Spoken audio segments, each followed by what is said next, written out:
بله این هم اون جدال حساس و نفسگیر، کامران قاسم پور جنگنده ما. سرعت خیره کنندت باز هم یکی از بزرگها رو به زانو در بیار کامران عزیز.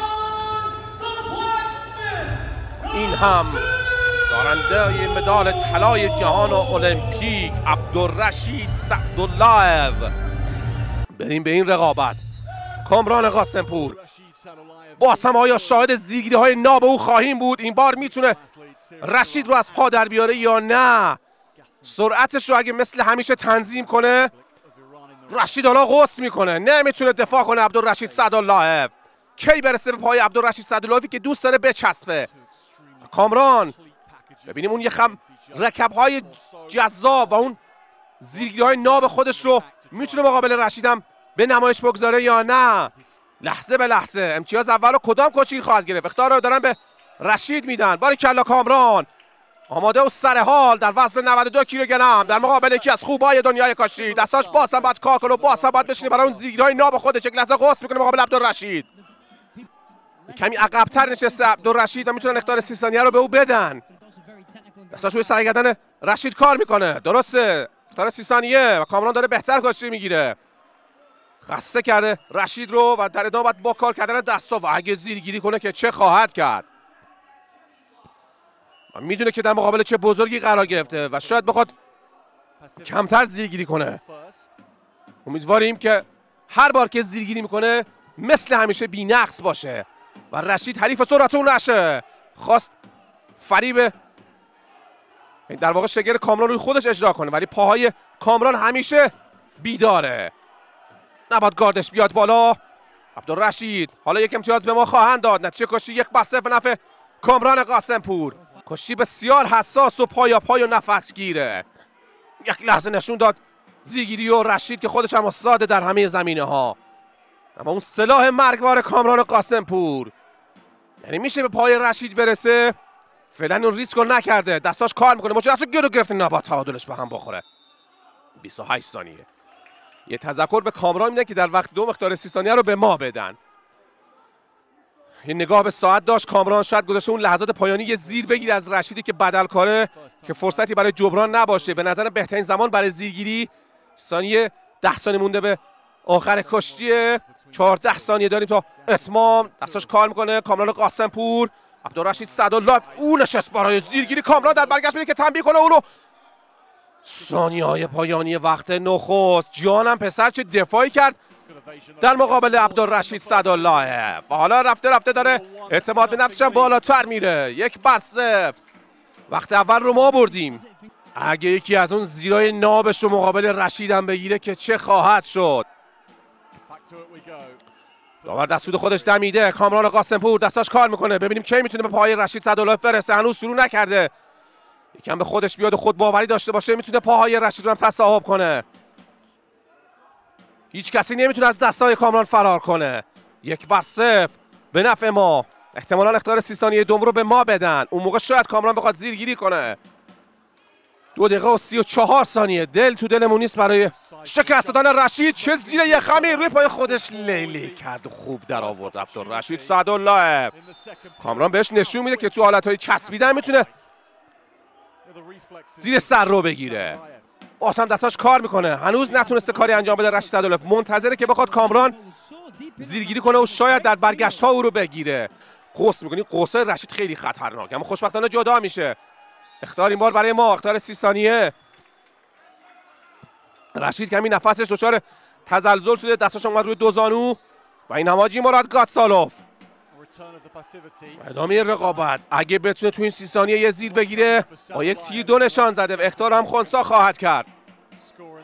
5 در 5 عبدالرشید سعدالله که به نظر دوست نشست برای زیرگیری. یک لحظه باز هم اجازه نمیده. 1 دقیقه و 30 ثانیه.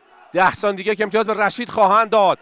ثانیه‌های حساس و نفسگیر. پای یک امتیاز حالا برای رشید در نظر گرفته میشه و همه چیز برابر. 1-1 برابر اما برنده عبدالرشیده به واسطه کسب امتیاز دوم. گره کار دست زیرگیری های توست و میتونی ازش امتیاز بگیری. داریم به مرز 1 دقیقه نزدیک میشیم. حساس و پایا پا 1-1 برابر و شاید باز هم همون زیرگیری ها چاره ساز باشه برای ما. باید همین کار رو انجام بده. منتظر زیرگیری هستیم. برو کامران برو و باز هم نشون بده که از همه میتونه زیر بگیری. نشست برای زیرگیری. خدای من میره برای کنده کشی. باید سطح تکنیکاش عوض کنه. میره برای درخت. خدای من برو میاره و به پل میزنه. جونم اضافه جونت کامران. عبدالرشید بزرگو به زانو در میاره. عبدالرشید بزرگو به زانو در میاره. هیچ کسی نمیتونه از دستای تو فرار کنه و بعد نگه داره. نشست برای زیرگیری 30 ثانیه. فقط تو اتمام این رقابت حساس. جانم کامران قاسمپور، هیچ کسی نمیتونه از دستات فرار کنه. هیچ کسی. 20 ثانیه فقط باقی مونده. 20 ثانیه تا اتمام این رقابت حساس برای شکست دادن یکی از خوبهای دنیای کشتی. داریم به مرز 10 ثانیه نزدیک میشیم و از خدا فقط 10 ثانیه عمر میخوام تا این لحظات رو ببینم که کامران برنده شده. فقط 8 ثانیه.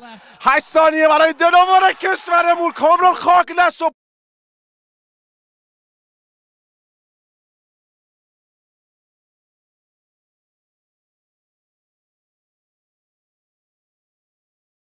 وای خدای من، رشید امتیاز رو گرفته تو ثانیه‌های پایانی. حاجی مراد گاتساروف ما اعتراض کردیم. زهر خودش رو ریخت تو ثانیه‌های پایانی. یعنی میتونیم برگردیم. ببین چه اتفاقی رخ داد. زمانو که نداریم. آی خدای من، اگه خاک نشده باشه فعلا که مثل اینکه مشکوکم از صحنه مسلط نشده عبدالرشید. اینجا ثانیه ها رو میتونیم ببینیم. خب به پل که نزد. 4 ثانیه در ادامه.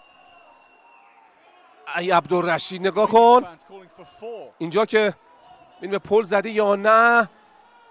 خدای من با پاهاشم تکیهگاه پاهای کامران رو خراب کرد. نگاه کنید چه رأی خواهند داد. چه رأی داده خواهد شد.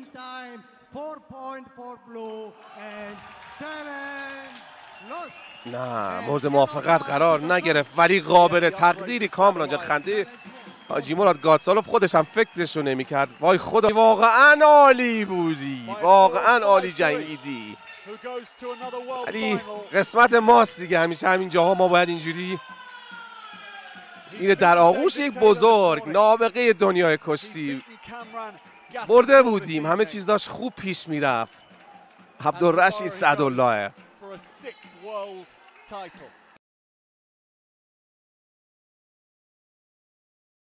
حیف شد. چه زیری گرفت کامران قاسمپور. با هم تصاویر رو ببینیم. خدای من، اوج هنر ایرانی اینجا بود. 2 امتیاز گرفت. گاتسالوف هم مغموم شده بود، بلند شد روی پاهای خودش، اینجا خاک کرد. اما حیف از این لحظات پایانی و حیف از این کشتی‌های زیبای کامران قاسمپور. اما تو شایسته ای پسر.